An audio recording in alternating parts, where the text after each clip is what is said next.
So today we're going to revisit knees 101, 201, and we're going to add 301 into it. And I'm taking a bit of a casual, kind of joking approach to this, but it's a very serious matter. And what it has to deal with is either healing knees or preventing injury on knees. So the basic idea is that knees are not meant to be weight bearing. And you can Google this or ask your doctor or whatever, but the plain fact of the matter is that if you're doing stances like this or collapsed, that any kind of break in your structure is putting pressure into your body and usually into unwanted areas. So Tai Chi is very particular in wanting us to have a proper alignment where instead of having pressure on joints and muscles in areas that it shouldn't be, that any pressure that we have on our body, and rooting involves pressurizing the body, that this pressure goes through the body and doesn't get caught on the body. So this is one of the basics of producing hum, is that the energy has to go through the body, either going through descending or ascending, either direction. And in fact, one of the statements we say about hum is that it's a very expanding kind of energy, and so really that includes all parts of your body, but that's a bit of a difficult task to address right now.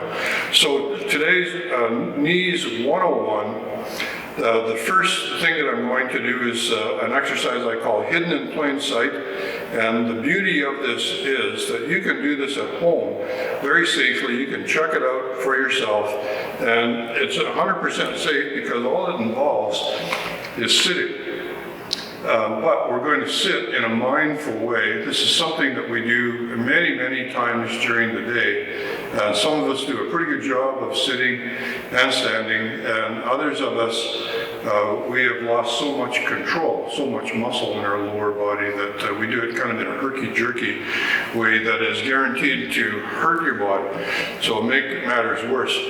The plain matter of the fact is that our body should be straight as we sit, and then straight as we rise. And this assumes that you have sufficient strength in your lower body that you don't need to do what a lot of people do, which is kind of launch themselves up out of the chair and then end up falling back into the chair. So this is not just seniors. There's quite a few people who don't exercise regularly that are lacking the strength to move their body correctly. So back to the matter at hand, the question is, when I'm sitting in this hidden in plain sight, the question is, what do my knees do? Because there's a proper way to sit and there's an improper way to sit, and the relevance of this is that when we're doing Tai Chi, we should have the feeling of sitting. So my video preceding this one had a lot to do with creating hum, just sitting in a stance. And by just sitting, what I mean is that you can release all the unnecessary tension from your body and basically imagine that you're actually sitting on a chair when you're doing your Tai Chi. And when I say sitting on a chair, what I mean is you can imagine that you have actual support, as I do here. So coming back again to the question of what do my knees do when I sit? And several possibilities. They may go out, they may go in, they may go up or down or forward or backward. I can't really think of any other possibilities. But here is what happens, and like I say, you can safely do this at home. As soon as your hip bends to accommodate you sitting, as soon as your hip bends, you can see what happens. Now, I'm not moving my arm. I guarantee you I'm not moving my arm. I have no investment in fooling anybody. This is for the benefit of known and unknown students to preserve your knees or even heal your knees. So I'll mark, this is the line of my thigh right now. I marked my hand and somewhat hold it in place. As soon as I bend my hip, my knee starts to move inwards. In this case, it moved in that much. And the reason I call this hidden in plain sight is because most people can't see this. They don't know to look for it. And because we remain symmetrical when we do it this manner, then we don't see it. It's hidden in plain sight. So what's actually happening is I'm not moving my knee at all. What's actually happening is that when I bend my hip, there's an inner rotation created right inside the hip joint where my waist and my thigh and knee start to come together. So it's that inward rotation of my hip joint that makes it appear that my knee has moved inwards. And in fact, it does move inwards. So again, marking and sitting. So you can see that's quite a big adjustment. If you disallow that adjustment, you're going to end up with unwanted weight on your knee joint. And as I began this video saying, knees are not meant to be weight bearing. So the more often you put weight on your knees, the more you're going to damage your knees. If you do it persistently for a number of years, you're going to have some kind of knee problems and blame Taiji for it, whereas in fact it's not Taiji, it's probably that either you've been taught wrong or for some reason you're practicing wrong. But here we are today to clarify all of this for you. So now I'm going to mark both of my thighs and show you that indeed it works on both sides. Both my knees went in. But the catch on this one, with both knees going inward, is that my weight is even. And very rarely in Taiji do we have 50-50 weight division. It's usually we're in the process of shifting from one hip to the other. So, by the way, having mentioned hips, this entire video assumes that you can put your weight on your hip joint and bend your hip joint with the weight on it. If you're incapable of doing that, if your typical movement looks something like that, now your weight is on the thigh and on the knee, and you're misaligning in many different areas because of that. When we sit, either cross-legged on the ground or on a log or on a rock or on a chair, the weight is nowhere near our knees. It's here on the hips where it's meant to be. And it's the same with walking. Some people have very odd, peculiar walks, and when they're walking, they consistently misalign. So this very simple exercise we're doing today, it applies to many different scenarios. This is the 101 version. In a little while, I'm going to actually be moving more, and I'll get rid of the bench I'm sitting on and show you how in movement this applies. And then for the 301 or 300 version of it, I'm going to show you with stepping how this works. And although mostly I'm going to focus on forward stance, this also applies to a horse stance. So when you're doing something like wave hands, it's exactly the same movement. And I'll sum it up for you. Very simple way to summarize is that the waist follows our weight. So wherever your weight is going, your waist should be turning in that same direction. And where the weight is, that knee should tuck in very, very slightly because of hip movement. So that's the basics. Of course, it's more complicated than that. Tai Chi is a complex art, but as a beginning, that's a pretty good explanation. So I'm just going to change the bench here a little bit. And the next thing I'm going to do is sit with only one side weighted. In other words, this hip is completely hanging off. There's no support on this side at all. And what that forces us to work with is I've only got my weight on one side. And of course, in Tai Chi and actually doing postures, we do a more complex version of this also. But for demonstration purposes, this is pretty good. So again, we ask the question, what does my knee do when I'm sitting? And a lot of uninitiated people, when they see you sit, they'll just say, well, your knee didn't really do anything. It didn't move. You just sat down and nothing changed. Look, you're symmetrical. But again, we have hidden in plain sight. So here's the line of my thigh, and here's me sitting. And that's how much my knee moved. In fact, that's how much my hip adjusted. So sitting on a bench like this, or a chair, or as I jokingly said earlier, sitting on the ground or on a log, on a rock, whatever it is, we are supported here, not here.